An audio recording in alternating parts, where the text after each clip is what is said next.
If you've ever felt lost, overwhelmed, or unsure of yourself, then this story will find you where you are. Because sometimes what feels like falling apart is really the beginning of waking up. Long ago, in a quiet mountain village surrounded by whispering pines there, lived a young woman named Alara. Her days were filled with simple routines, tending her small garden, helping her neighbors, walking to the river with a wicker basket in hand. To others, she seemed calm and content, but inside Alara's heart raced as if running from something unseen. She often woke before the first light breath, quick and shallow eyes searching the dark. The world, she felt, was both beautiful and unbearable. Too loud, too bright, too heavy. She wanted to understand it all, but every thought led to another question, another uncertainty. Why can't I feel peace like everyone else? She would whisper to her reflection in the still water. Her mother told her to pray, her friends told her to rest, but none of it quieted the storm within. The sound of laughter in the village only reminded her how far she felt from belonging. As the days grew colder, her restlessness deepened. At night, she sat by the window watching the moon drift between clouds, her chest tight with something she couldn't name. One night, as the wind howled through the valley, she packed a small satchel, a loaf of bread, a blanket, a tiny notebook. She gazed once more at her sleeping village and whispered, "If there's truth beyond this fear, you will find Italiano, even if it breaks me first." And with that, she stepped into the unknown.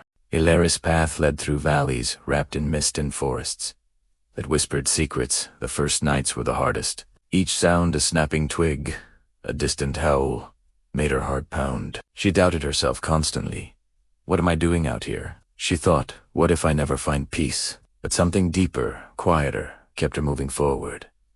It was not courage, not yet. It was longing.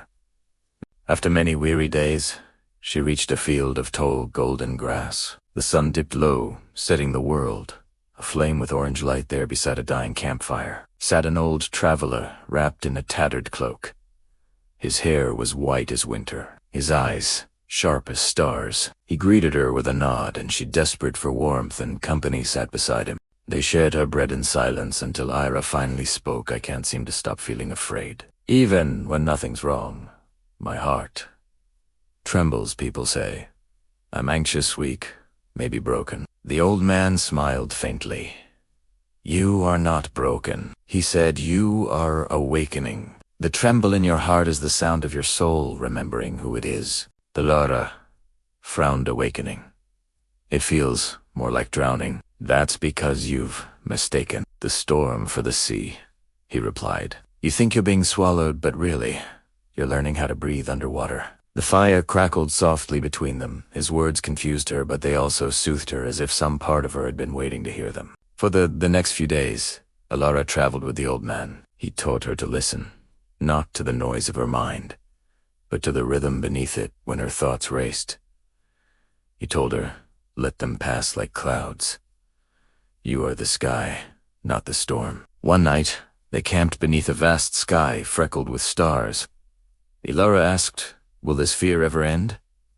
The old man chuckled. "Fear is not a curse, child. It's a torch. It burns because it shows you where to go." Those words stayed with her long after he was gone. For when she awoke the next morning, the traveler had vanished, leaving only a small carving of a bird in flight. Alara continued her journey alone, climbing higher into the mountains, where the air was thin and sharp. Days blurred into nights, her body aching, her thoughts shifting like tides. She stumbled, fell, wept, and rose again. With every challenge, she began to see her anxiety for what it truly was, not an enemy, but an awakening. At last, she reached the summit of dawn, where the sky met the earth in a blaze of gold. The climb had nearly broken her. Her hands were torn, her clothes ragged, her breath shallow. She collapsed to her knees as the first light spilled across the horizon. All the pain, the fear, the questions, they rose and broke open inside her like a wave. She whispered, "Why must awakening hurt so much?" Then in that sacred silence, she heard it not with her ears, but with her heart, because only when you tremble do you remember that you are alive. The wind brushed her face like a blessing. For the first time, the anxiety that once haunted her felt like light, pure electric alive. She understood. She was never lost. She was simply becoming who she was meant to be. When Elara returned to her village, her eyes carried a calm that no storm could touch. The villagers still called her different, but now she smiled, because she finally understood what that meant. So remember, my friends, sometimes your anxiety isn't a sign of weakness. It's your soul awakening to its power. The storm inside you is not to destroy you, but to clear your path towards light. If this story touched your heart, don't let it end here. Subscribe for more stories that he'll inspire and awaken the soul.